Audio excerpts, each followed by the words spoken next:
Ketika kapal selam Nanggala 402 hilang tanpa signal radar untuk rescuer, para tim pencari dan penyelamat tidak bisa mendeteksinya. Kemungkinan terburuk kapal ini mati mesin, blackout, sehingga crack under pressure, terkoyak di bawah tekanan. Oh ya, tim lapangan Mahakarya telah berkontribusi banyak membantu Basarnas terus mencari lokasi kapal selam Nanggala. Setiap 2 jam saya mendapatkan laporan langsung setiap saat dengan harap-harap cemas. Putra bangsa terbaik dalam kapal selam tua harus dapat diselamatkan dan ditemukan. Akhirnya diketemukan. Kapal selam tersebut terbelah, crack di bawah tekanan. Inna lillahi wa inna ilaihi rajiun. Gugur 53 kesatria laut dalam menjalankan tugas negara. Ini sebuah tamparan. Ini no joking, bukan barang candaan. Karena ada 2 hal langsung kita sebagai orang awam bertanya atas apa yang terjadi. Pertama adalah Panglima TNI dan Kasal mesti mengklarifikasi 2 hal: kelebihan muatan dan lokasi latihan. Jurnalis The Drive Thomas Newdick mengutip Combat Fleets of the World edisi tahun 93 yang mengatakan biasanya submarine tipe Nanggala berkapasitas hanya 34 personel. Kedua, Laut Utara Bali berkategori palung laut. Kedalamannya hingga 700 sampai 1300 meter. Semakin ke timur, semakin dalam.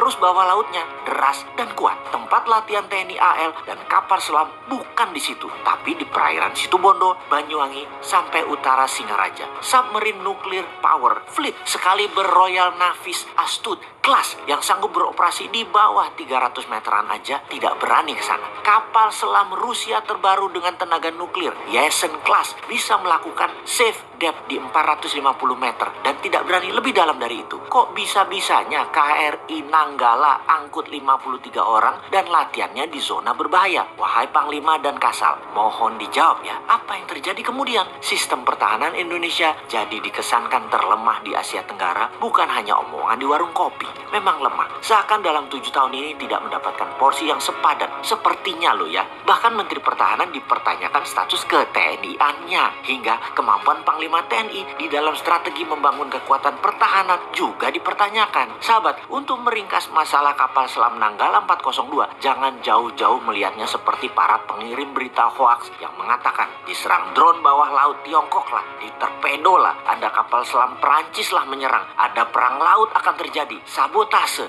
Jawabannya bukan semua di atas. Atau perkiraan yang kedua, karena adanya masalah maintenance dan spare part yang jatahnya sering digunting, karena sistem pertahanan dikatakan tidak ada dana, kalaupun ada prioritasnya bukan untuk pemeliharaan, dan masalah lain lagi, yaitu sangat banyak dugaan korupsinya dalam urusan alat utama sistem pertahanan alutsista ini. Akibatnya Nanggala blackout, tak bisa baca arah, dan macam-macam yang berakibat kecelakaan tersebut. Jadi kalau diringkas dugaan kedua, lemahnya pertahanan kita karena unsur korupsi di departemen dan lembaga terkait, jadi semua ini ya harus dibongkar. Kesimpulan sepihak versi 2 adalah korupsi membunuh putra bangsa terbaik. Kedepan, kalau Anda benar-benar NKRI garis lurus wahai pejabat, tebas masalah korupsi itu. Kita kembali ke topik awal. Dunia pertahanan itu memang tidak ada wujud nyatanya, seakan-akan sepi terlihat. Baru dibutuhkan atau dianggap penting ketika kapal perang negara lain manuver masuk ke Indonesia. Di sana baru kita lihat apakah kita bisa antisipasi atau bahkan bisa menyerang balik, atau diam saja karena nggak bisa apa-apa. Misalnya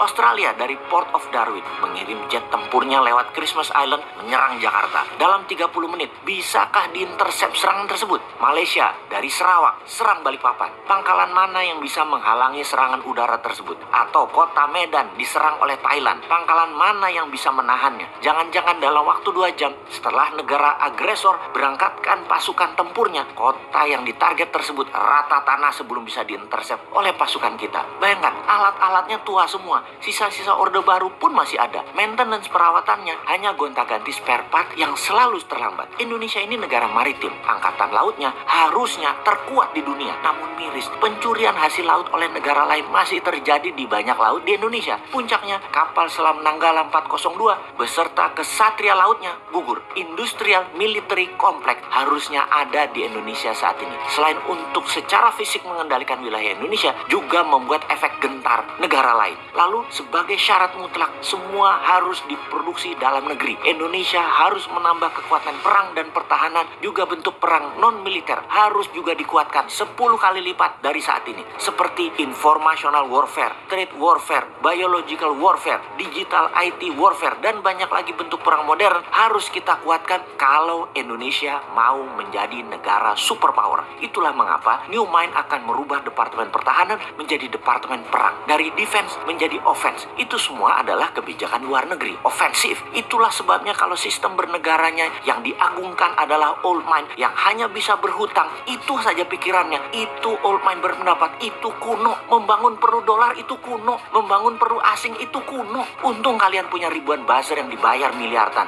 Jadi terlindungi semua ketidakmampuan banyak pejabat dengan narasi, dengan cerita sukses dan kesederhanaan. Kalau bernegara ala New Mind, maka printing money 100% dengan underlying military industrial complex pasti dilakukan. Membangun mesin perlindungan negara seperti tank, kapal selam, kapal frigat, kapal laut, mungkin sampai kapal induk hingga sistem radar, komunikasi satelit sendiri. Gelontorkan saja 500 triliun setahun pakai printing money dengan syarat bahan bakunya harus 100% Indonesia. Dan bagi New Mind itu pasti akan dilakukan. Walau awalnya trial error, ya nggak apa-apa. Setahun 2 tahun pertama mungkin yang benar-benar jadi hanya 40%. Namun di tahun ke-10, bayangkan kekuatan Indonesia saat ini. Dan bayangkan apa yang terjadi di tahun 2045 nanti. Kalau New Mind mah mulai sekarang, kalau Old Mind mah nggak tahu.